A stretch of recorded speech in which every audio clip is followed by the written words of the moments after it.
Vinash Kale Viprit Buddhi, you have done the exact opposite. You've kept the same cabinet, you've kept the same finance minister who's given the same shoddy budget. This is a kursi bajao budget. Kursi bachane mein aap mast hai. Desh ko bhi dekhiye.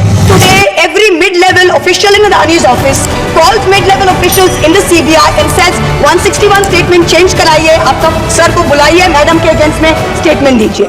Honorable Chairperson sir, my respected colleagues, I stand here today on behalf of my party, the All India Trinamool Congress, to speak on the finance bill.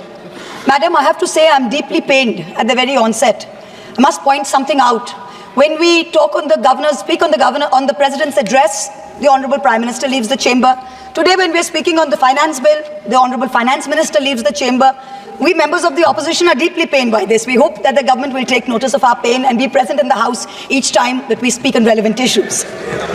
Theodore Roosevelt, the 26th President of the United States, had said, in any moment of decision, the best thing you can do is the right thing.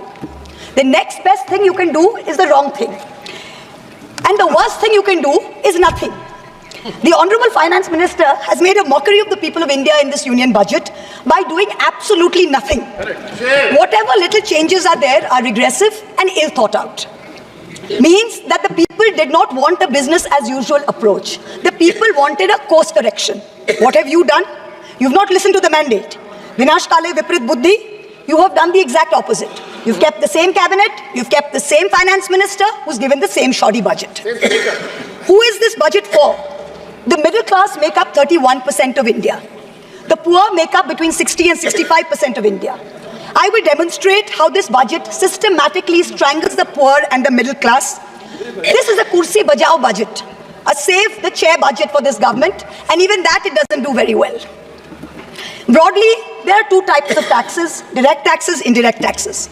Direct taxes are known as progressive taxes. Why are they progressive?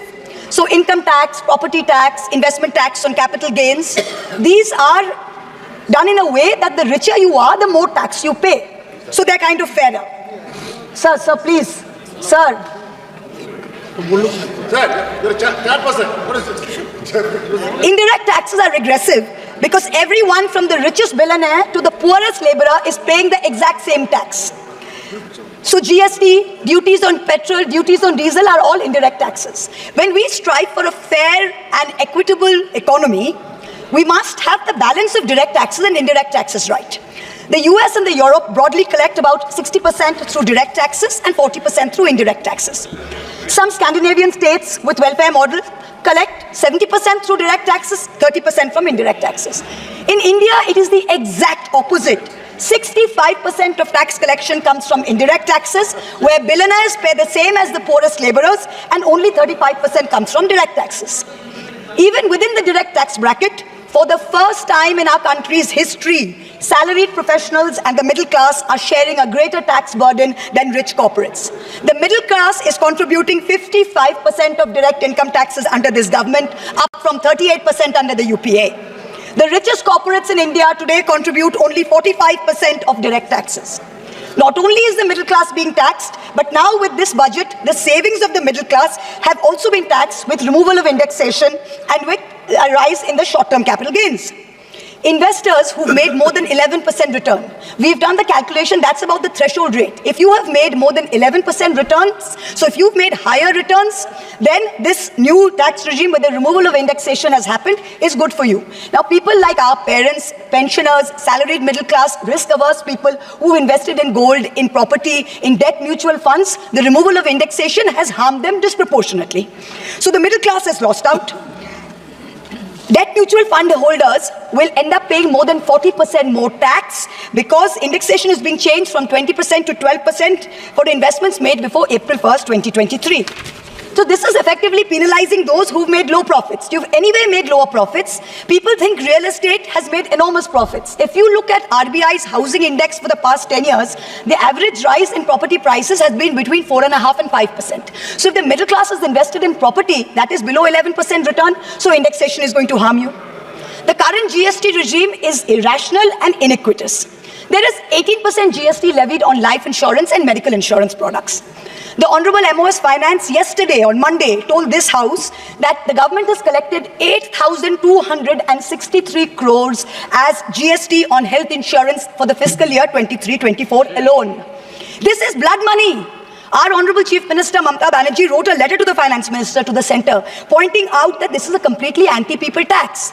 What is life insurance? What is health insurance? It is people guaranteeing and spending money and protecting against life's uncertainties, against accident, against injury, against ill health, against death. What are you doing? You are imposing GST, same rate that a billionaire pays, the poorest middle class person has to pay. So people are deterred from taking out new policies. People are deterred from continuing existing insurance. This should be removed at the earliest. Now let me now move on to what affects more than 70% of Indian citizens, social sector allocations.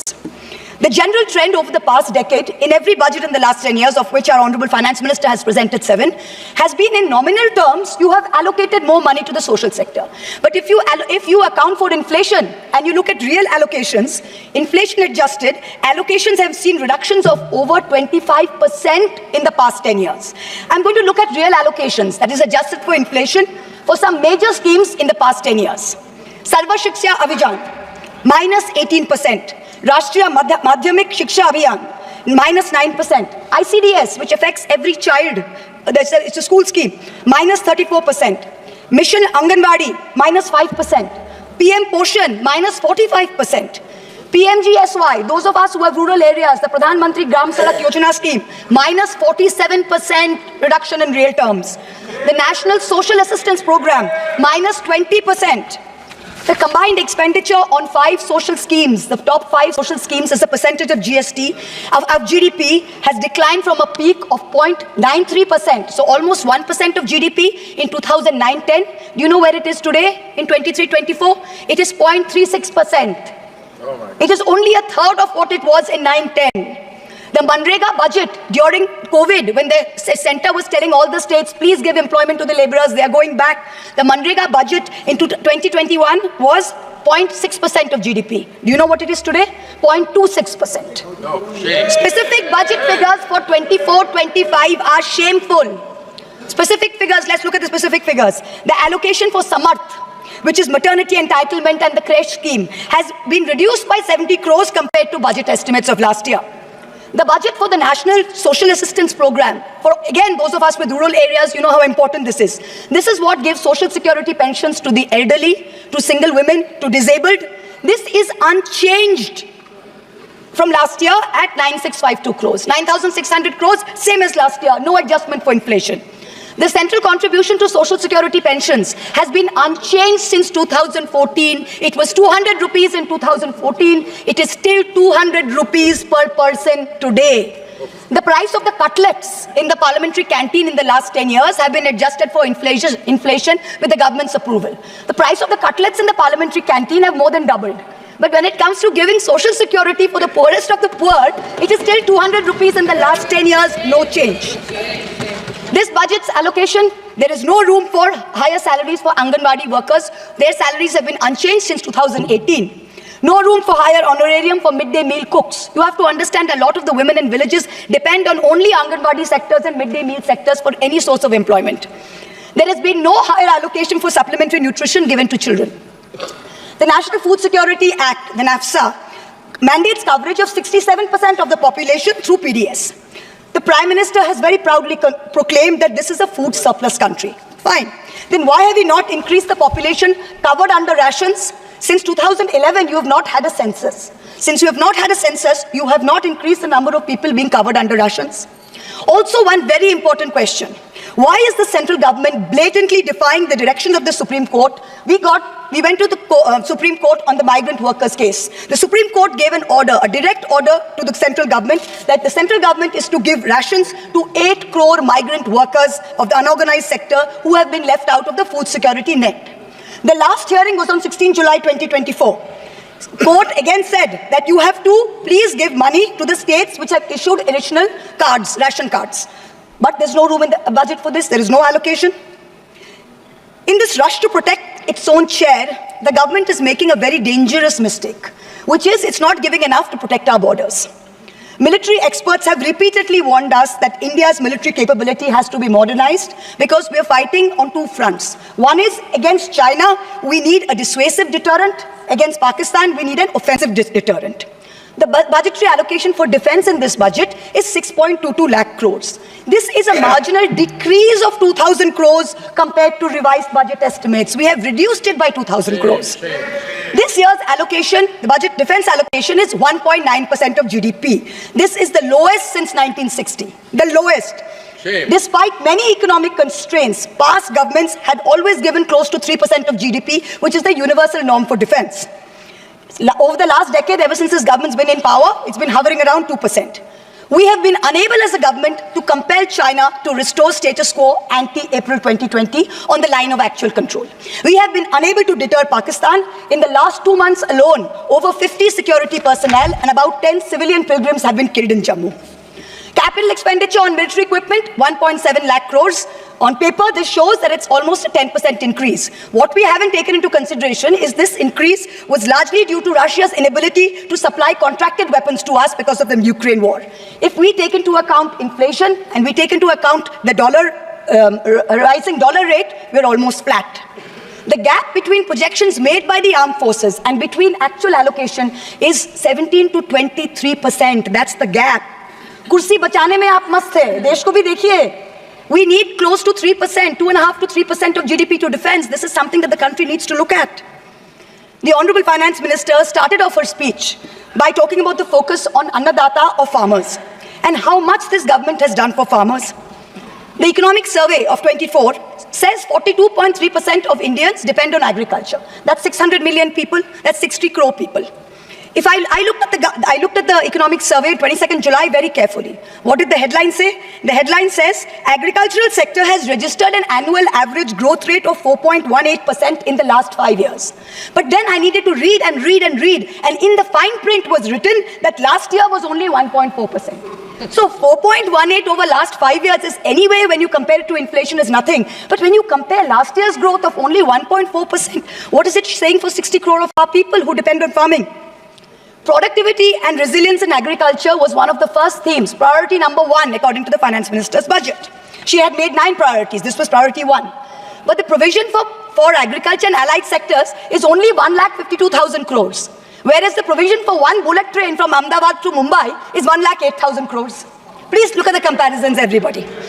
Priority 2, Finance Minister said, is employment and skilling. This government has got the worst track record of creating jobs. India has more jobs in the informal sector, not in the formal sector.